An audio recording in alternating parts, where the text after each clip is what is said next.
मी 15 मिनिटं मोदींच्या सभेमध्ये वेट केला की मोदीजी आत्ता तरी बोलतील, पण मोदीजी तसं काही बोलले नाही आणि पर्यायाने मला मोदीजी कांद्यावर बोला असं सांगावं लागलं. पंतप्रधान नरेंद्र मोदींच्या सभेत घोषणाबाजी करणारे किरण सानप आत्ता आपल्याबरोबर आहेत.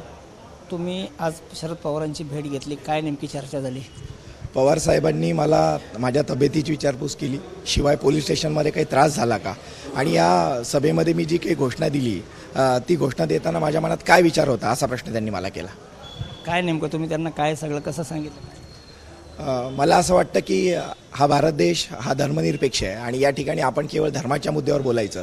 आणि शेतकऱ्यांच्या मूळ प्रश्नावर तुम्ही कांद्याची पंढरी असलेल्या निफाड तालुक्यात आला होतात आणि त्या ठिकाणी तुम्ही जर कांद्यावर बोलणार नसाल तर त्या सभेचा अर्थच नाही असं मला वाटलं.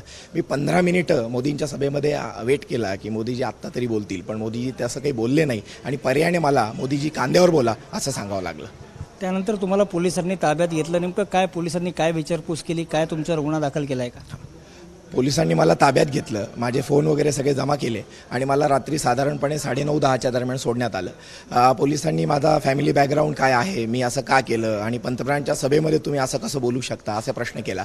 पण मी त्यांना सांगितलं की लोकशाहीने मला किंवा या घटनेने अधिकार दिला आहे की मी अभिव्यक्त व्हावं आणि मी माझ्या देशाच्या पंतप्रधानांना, जे देशाचे नोकर आहेत आणि ते स्वतः सांगतात, तर मी त्यांना प्रश्न केला की मोदीजी तुम्ही कांद्यावर बोला, यात काही गैर नाही. आणि तसं पवार साहेबांनी स्टेटमेंट दिलं की त्यात काही गैर नाही आहे.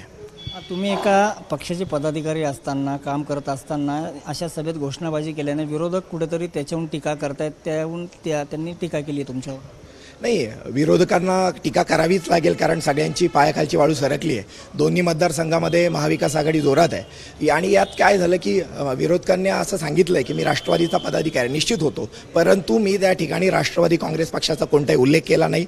मी पवार साहेबांच्या नावाने कोणतीही घोषणा दिली नाही. मी तिथे सामान्य शेतकऱ्याचा मुलगा म्हणून उपस्थित राहिलो आणि माझ्या शेतीच्या प्रश्नांवर, कांद्यांवर बोला, सोयाबीनवर बोला मोदीजी, एवढ्याच गोष्टी दिल्या. तुम्ही शेतकरी सन्मान योजनेची आम्हाला जे 6,000 रुपये देता ते बंद करा, ते पुन्हा घ्या आणि आमच्या मालाला भाव द्या, असं त्यांना मी सांगण्याचा प्रयत्न केला. तुम्ही किती वर्षापासून पक्षाचं काम करतात, कोणती जबाबदारी तुमच्याकडे, आज सध्या कोणतं पद आहे? सध्या मी कोणत्याही पदावर नाही आहे, पण मी 2019 पासून राष्ट्रवादीमध्ये कार्यरत आहे.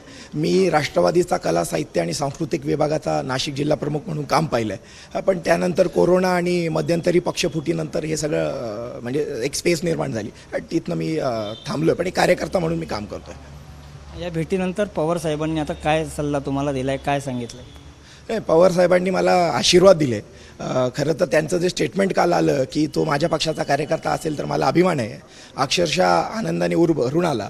बाळासाहेब ठाकरेंनी एकदा उल्लेख केला होता बाबरी मस्जिद प्रकरणात की जर ते माझे कार्यकर्ते असतील तर मला अभिमान आहे, आणि तीच घटना, मी त्याच्याशी तुलना करू इच्छित नाही, परंतु तशीच घटना आहे ही की एका कार्यकर्त्याचा, एका मोठ्या नेत्याने, देशाच्या नेत्याने, महाराष्ट्राच्या सह्याद्रीने असा उल्लेख करावा. माझा आजचा हा दिवस म्हणजे माझा भरून आला आहे. निश्चितच किरण सानप यांनी आत्ताच पवारांची भेट घेतली आणि त्या भेटीनंतर ते स्वतः खूप आनंदी झालेले आहेत. पवार साहेबांना त्यांनी सगळी हकीकत घडलेली सांगितली आणि पवार साहेबांनी सुद्धा त्यांना आधार दिलेला आहे. कॅमेरामन किरण कटारेसह नितीन ओझा, एबीपी माझा, नाशिक. एबीपी माझा, उघडा डोळे बघा नीट.